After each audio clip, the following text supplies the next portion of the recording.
नमस्कार, आप देख रहे हैं देश का number 1 news channel news 18 India और मैं हूं आपके साथ अंकिता दुबे। और इस वक्त हम मौजूद हैं हरियाणा के पलवल के पौंडरी गांव से महज 300 मीटर के डिस्टेंस पे, जहां देखिए किस तरीके से यहां पर रैपिड एक्शन फोर्स की तैनाती की गई है और चप्पे चप्पे पर इसी तरीके से पुलिस फोर्स तैनात की गई है। और दरअसल ये तैनाती इस बात को पुख्ता कर रही है कि कहीं ऐसा ना हो कि जिस तरीके से 31 जुलाई को नूह में हिंसा हुई थी, वही हिंसा एक बार फिर से जब महापंचायत बुलाई गई है पौंडरी गांव में, तो एक बार फिर से वैसा ही हो, वैसा ही माहौल बिगड़ जाए। इस बात का पूरा ध्यान रखा गया है और इसीलिए हर आधे किलोमीटर पर इसी तरीके से rapid action force, paramilitary forces और साथ साथ पुलिस की कई टुकड़ियों की तैनाती की गई है। दरअसल आपको बताएं कि 31 जुलाई को जिस तरीके से नूह में हिंसा हुई थी और ब्रजमंडल जो यात्रा थी वो बीच में ही बाधित हो गई थी, उसे रोकना पड़ा था। इसी को लेकर आज महापंचायत बुलाई गई है और इस महापंचायत में यह तय होगा कि 28 अगस्त को क्या दोबारा ब्रजमंडल यात्रा शुरू की जाए, उस यात्रा को पूरा किया जाए। इसी को लेकर कई गांवों को न्योता भेजा गया है, कई गांव को चिट्ठी भेजी गई है।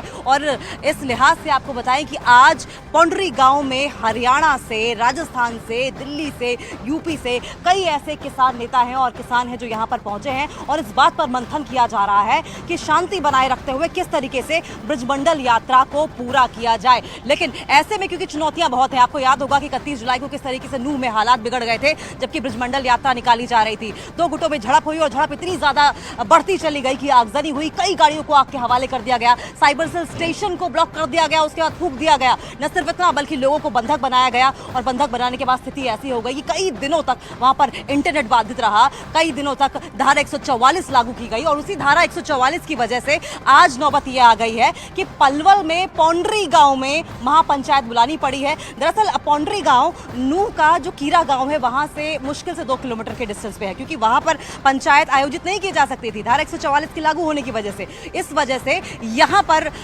ये आयोजन किया गया है और इस बात को पुख्ता किया गया है कि किसी भी तरीके से कोई लापरवाही ना की जाए। ये आयोजकों की ओर से भी पुख्ता किया गया है, लेकिन प्रशासन की ओर से भी पुख्ता किया गया है, क्योंकि लगातार सवाल उठ रहे थे प्रशासन की ओर से भी और सवाल इस बात के भी उठाए जा रहे थे कि पुलिस वहां पर सही मात्रा में मौजूद नहीं थी, वहां पर पुलिस की टुकड़ियां मौजूद नहीं थी, इसलिए ऐसा हुआ। लेकिन आरोप क्योंकि इस बात के भी लग रहे थे कि जानबूझ के इस यात्रा में खलल डालने की कोशिश की गई है। उपद्रवी जो तत्व थे उन्होंने जानबूझ के वहां पर गोलीबारी की, जानबूझकर एक समुदाय विशेष को टारगेट करने की कोशिश की गई है। अब क्योंकि ये मामला बहुत ही ज्यादा पेचीदा हो चला है, इस हिंसा की आग इतनी ज्यादा बढ़ी कि रेवाड़ी होते हुए सोहना, साथ साथ गुरुग्राम में भी देखने को मिली, जहां पर तमाम ऐसी दुकानें थी जो कि फूकी हुई नजर आई। आपको ये रास्ता दिखाएंगे, अगर ये देखिए यहीं से महज 300 मीटर के डिस्टेंस पे वो मीटिंग जो है वो आयोजित की जा रही है। लेकिन अगर आप इधर देखें, किसी भी सिचुएशन से, किसी भी आपत्तिजनक सिचुएशन या इमरजेंसी सिचुएशन से यहाँ पर लड़ने के लिए यहाँ वज्र वाहन की मौजूदगी है।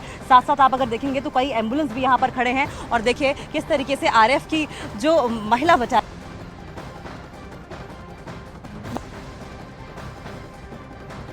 और ये तस्वीरें हमारे दर्शक इस वक्त देख रहे हैं देश के number 1 news channel news 18 India पर।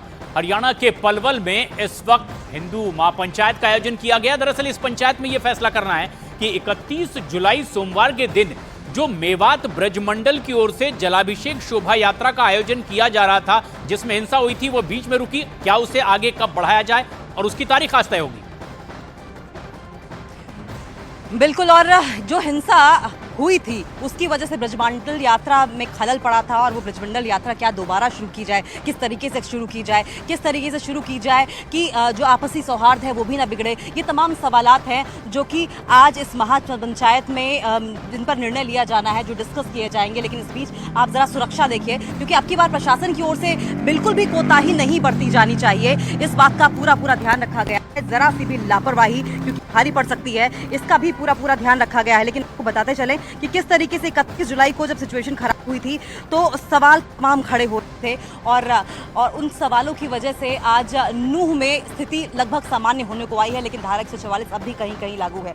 लेकिन क्योंकि अब नूह में तो इस तरीके से इतनी बड़ी गैदरिंग नहीं हो सकती थी, इसलिए पलवल के पौंडरी गांव में ये इलाका, दरअसल जो हिंसा वाला इलाका है, वहां से महज 8 से 9 किलोमीटर के डिस्टेंस पर है और इसीलिए इस बात का ध्यान रखा गया है कि जरा सी भी लापरवाही ना हो। और ये इलाका लगभग छावनी में तब्दील होता नजर आ रहा है। मेरे पीछे आप देखेंगे किस तरीके से रैपिड एक्शन फोर्स यहाँ पर तैनात है। न सिर्फ इतना बल्कि अगर उधर नजरें दौड़ाएं तो आपको एम्बुलेंस के साथ साथ वज्र वाहन और हर वो पुख्ता इंतजाम दिखेगा जिससे कि किसी भी तरीके से कोताही ना बरती जाए। 28 अगस्त को दोबारा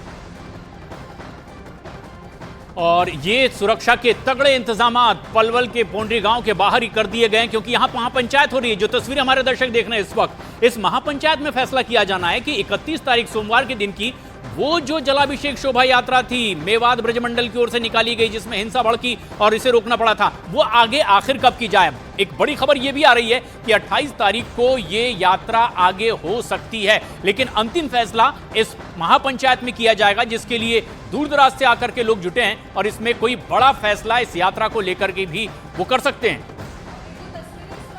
स्क्रीन पर आप देख रहे हैं ये महापंचायत जो इस वक्त की जा रही है उसकी तस्वीर है। आपको बड़ी तादाद में यहाँ पर लोग नजर आएंगे, क्योंकि सिर्फ हरियाणा नहीं, आसपास के जो राज्य है वहां से भी इस महापंचायत में शामिल होने के लिए लोग पहुंचे हैं। नूह में आपको याद होगा 31 जुलाई को हिंसा हुई थी, उसके बाद से हालात तनावपूर्ण बने हुए थे, लेकिन अब ये महापंचायत बहुत अहम है।